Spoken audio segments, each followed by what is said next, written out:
Hi, my name is Amber Madden. I'm in the general psychology class this semester at College of the Mainland. This is presentation 1 for me for the power of physical touch. Touch. When you can't do anything for someone, you can still touch. At a bedside of a dying parent, a newborn who is struggling to live, or a grieving widow. In these types of situations, when the right words can't be found or spoken, the power of positive touch is everything. Have you lost a loved one? If you have, you probably understand the awkwardness of someone trying to offer you comfort during such a difficult time. People really do try to be supportive, but sometimes people just can't come up with the right words to say. Because words can't fix or change your pain. The power of someone just being there and holding your hand while you grieve is more powerful than any words. In this assignment, the video about baby Jamie really got to me.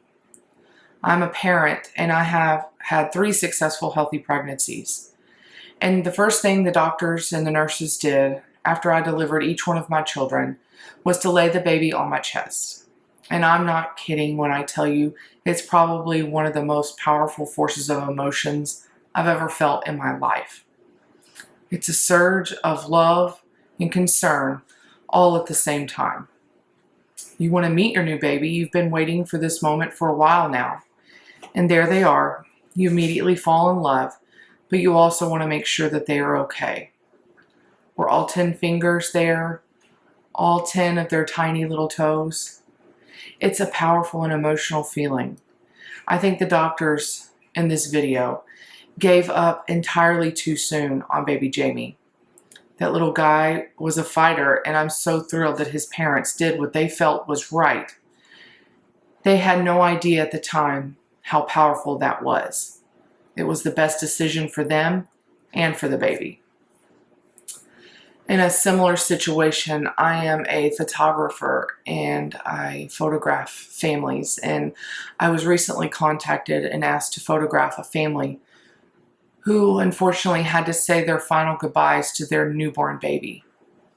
The baby was born with complications and was born early, and the interventions that the hospital took, unfortunately, were not enough to save the baby. The family asked if I could photograph them together with the baby while they said their last goodbyes. It was the most difficult situation I've ever been in professionally. But I knew I had to do this for them because they would be the only memories the family would have. It was the very first time that the dad was able to hold his baby skin to skin. And after they said their goodbyes, I just hugged them both, and I hadn't met them prior to that day. But my mom heart was just bleeding for them. I couldn't offer any words to make them feel better. But they both hugged me back, and it was the power of touch that they needed, not words.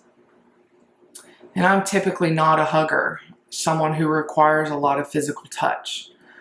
But if I'm having an emotional or heavy day, nothing helps more than a good hug from my husband. We've been together since he was 18 and I was 17. And sometimes we don't even need words. During our time together, we have experienced some very heavy, life-changing events. And through it all, he was there to offer a hug. It's a safe space to feel like the rest of the world will just disappear for a moment. If you were to ask me if I remember any of the words that he told me during those heavy, life-changing events, my answer would be probably not.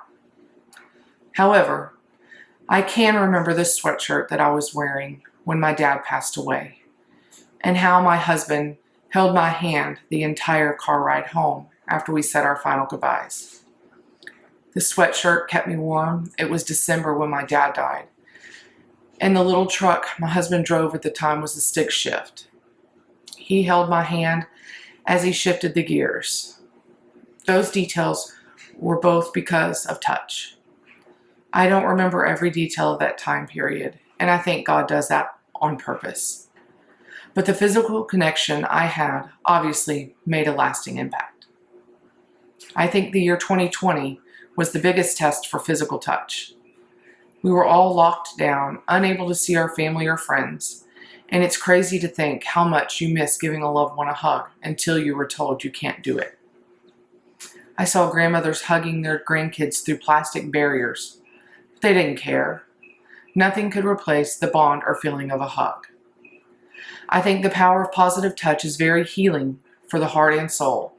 I think it assures someone that if they are there and offers a true connection between you both. Thank you for watching.